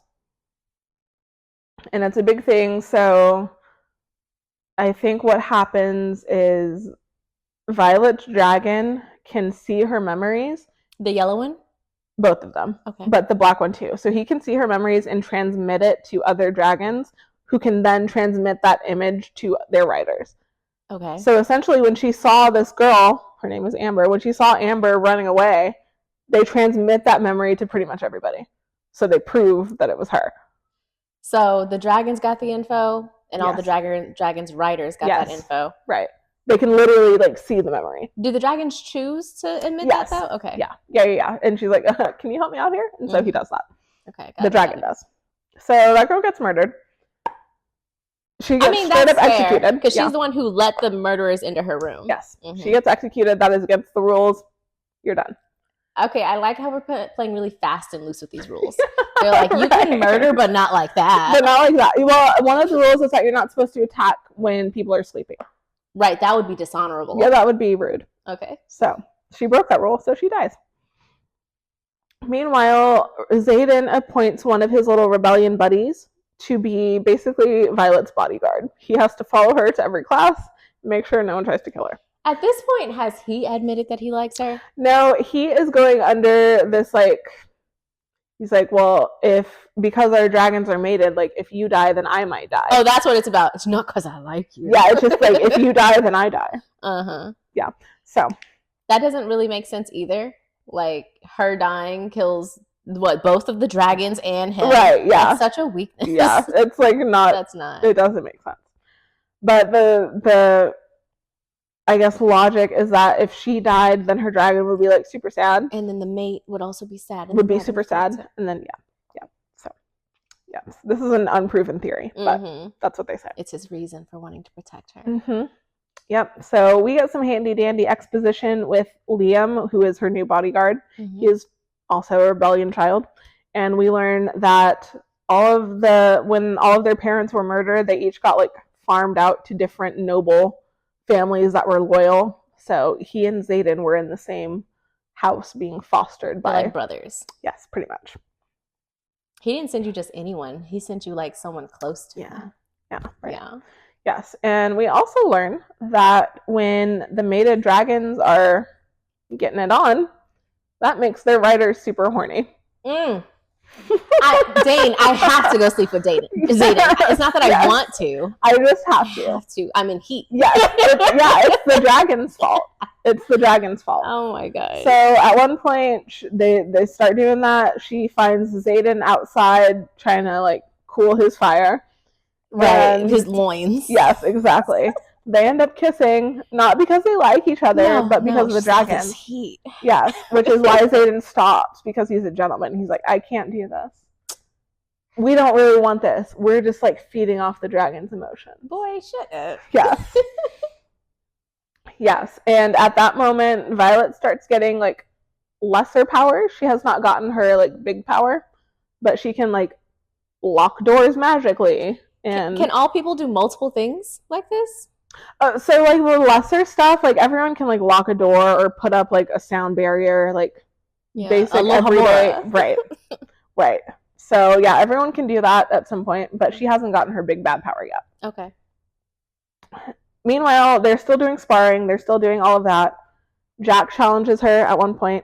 I forgot he's still alive. He's still alive, and he wants to kill her. Mm-hmm. He almost succeeds, but she at some point learned that he was allergic to oranges, and she poisons him with oranges and makes his throat close. Does he die? No, because she also tells, as she's like bleeding out because he did stab her, she tells someone like, oh, I gave him oranges, and that lets them save him. They get the EpiPen. Yes. Okay. Yep. So nice of her. Couldn't be me. Right. So Xaden is like, fuck this. Like, your training sucks. I'm going to be training you now. Why didn't Dane ever take that approach? Because Dane was always just like, you're a delicate flower. Yeah. Yes. Go to the other squadron. Because they're different. But once she, oh my goodness. Yeah, they're different from each other. But once she made it clear that no amount of her being bad at this was going to stop her, he should have taken it upon himself to be like, all right, well, then you need to get better. I agree. Yes. So they're doing their little training montages. They train to fly, blah, blah, blah. And now we are in the middle of something called the squad battle. What is this? We don't really know. But the final task of this, they go through the squad battle. It's just like fighting each other, sparring, whatever. The ultimate fight. Yes. And then the final task is a surprise. And it starts now. Yes. So, is this the climax? No. Oh, okay. This book is so long. This is one book? Yeah. I thought you were No, this is one book. You know what? We can cap it here because I think it's been a while. We can do this in 2 parts. Are you sure? Yes. How because much more is there? There's a lot. There's a lot. It has been very titillating. There's a lot. So, yes. Okay. So, let me see. Are we at the halfway point? Ish. Yeah, the squad battle is about the halfway. So let me get through the squad battle. Okay. Then we can go on to the next part. So, actually, no. Yeah, we can. Okay. I'm going to cut all of this out. You're good. Okay. Let's see. So the final task begins, and their task is that they have to find something within the college that would be the best advantage to their enemy if the enemy got it. So they have to go find something and bring it back. They have 3 hours to bring back something that would be like really good for the enemy to have. When we say good for the enemy to have, do we mean like, oh, I want to give them something that in the long run will hurt them because they're my enemy, or something that legitimately is like something that would, and it's just, I guess, a test of their ingenuity if they were to try and go raid. What's the most dangerous thing for the enemy to get their hands on? Yeah, right. Okay. Right. So, I love riddles. Yes, it's kind of like a riddle. Basically, Violet's squad, they're trying to think of different things, and Violet is like, okay, I kind of have an idea, but like, I don't know. And they're like, spit it out. Because like, she's the smarty pants. So she's the smarty pants. She's like, all right, we are going to steal something from my mother's office. I don't know what yet, but we're going to go to, she's the general. She has a lot of information. We're going to go to her office. We're going to break in and we're going to steal something. That's a good point. I bet everybody else is looking for like physical weapons. And she's like, no, the most dangerous thing for the enemy to get is information. Yes, information. Yeah. Exactly. So they devised this plan using everybody's like special power. Like someone can blow a lot of wind. Someone can transfer objects magically to different places. Mm-hmm. Someone can erase memories temporarily, that kind of thing.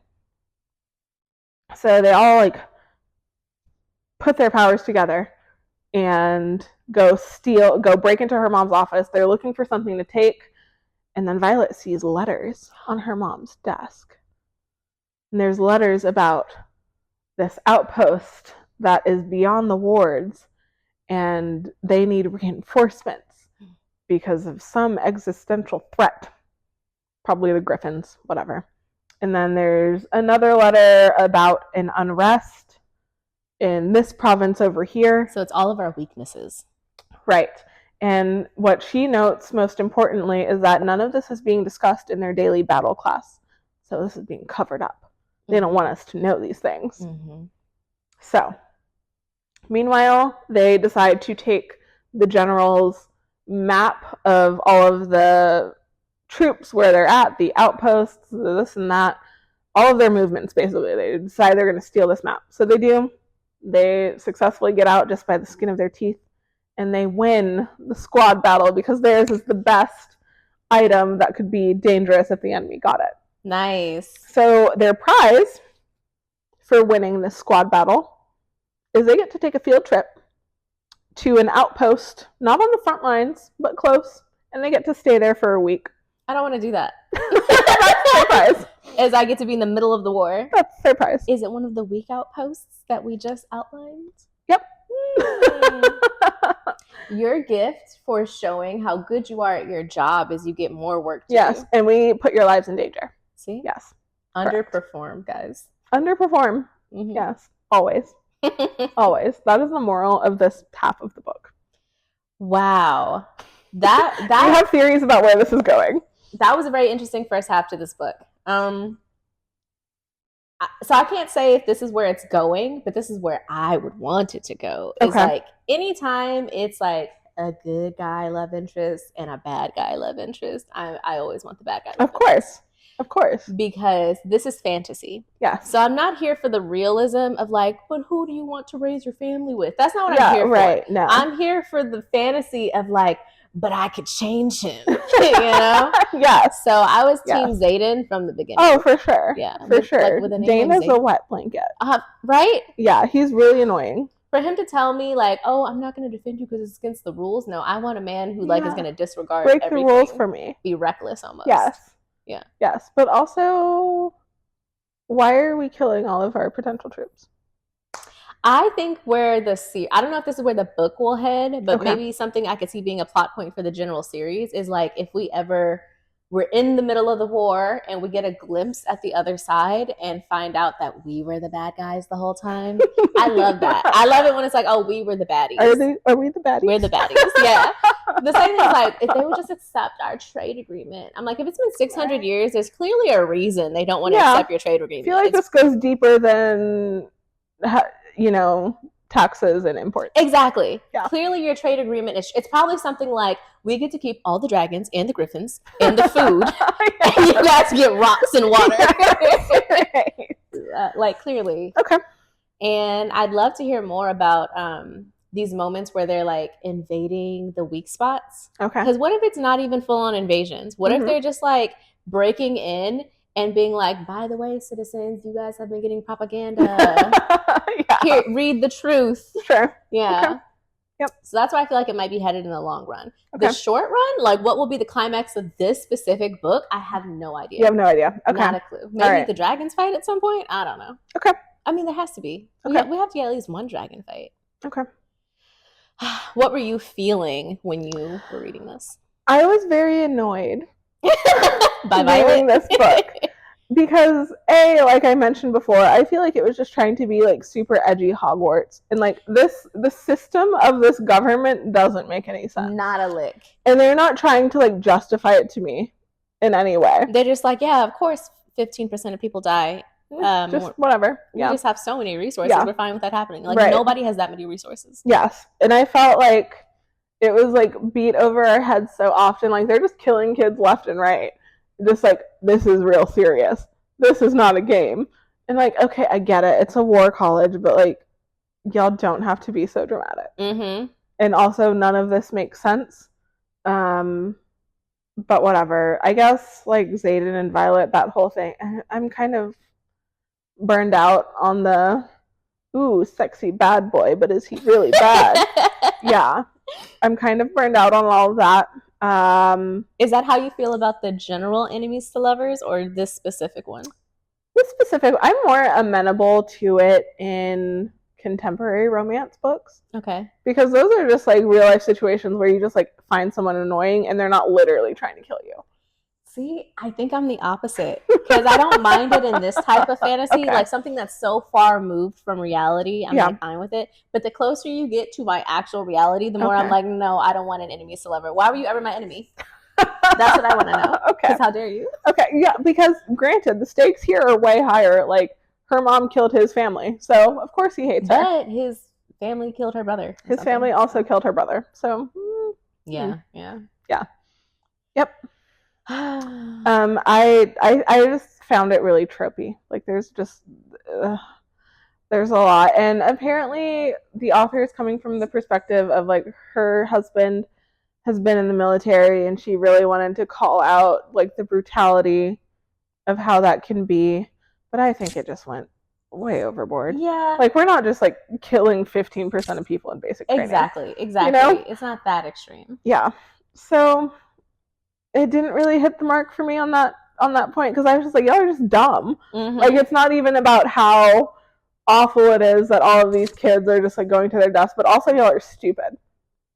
And in a lot of group contexts, like the military, like the police, like anything where you have to like work together to achieve and trust someone with your life, they actually emphasize how important it is that we like really form like that herd mentality. Unit. Yes. Mm-hmm. Not like, oh, we're trying to kill each other, but like they tell you almost like you need to trust this more than anyone else in your life. Exactly. Yeah. So for them instead of always being watching your back. Exactly. Mm-hmm. So for them to be doing the opposite, this government is dumb. Yeah. I really want to see how the Griffin government handles things. It's real dumb. Mm-hmm. It's real dumb. But apparently it has worked for them because for they've been sustaining power. Yeah. Yeah. Mm-hmm.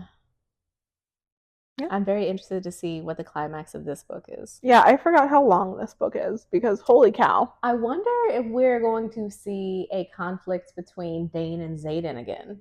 You know, at some point they have to fight over her. Sure. And then she's gonna be like, stop. You can't do this. Yes. And then at that point, they should just be in a throuple. Easy. I would love to see that. I would love to see that. It's not gonna happen. Not in this fantasy. No, it always has to be difficult. Yeah. That's it, y'all. That was part one of Fourth Wing. Tune in next time for part two. Yes, this book is 500 pages, so it's a doozy. What do you guys think the climax of this is going to be? Are you on Team Zayden, Team Dane? Neither, both? What were you thinking? Have you read this already? Are you going to read it? Let us know. Bye. We've been Hotties with the Plotties. Yes. See you next time. Thanks, y'all. You've reached the voicemail of Tasha and Aniqua. We can't come to the phone right now. But if you like, comment, subscribe, and click another episode, we'll be with you shortly.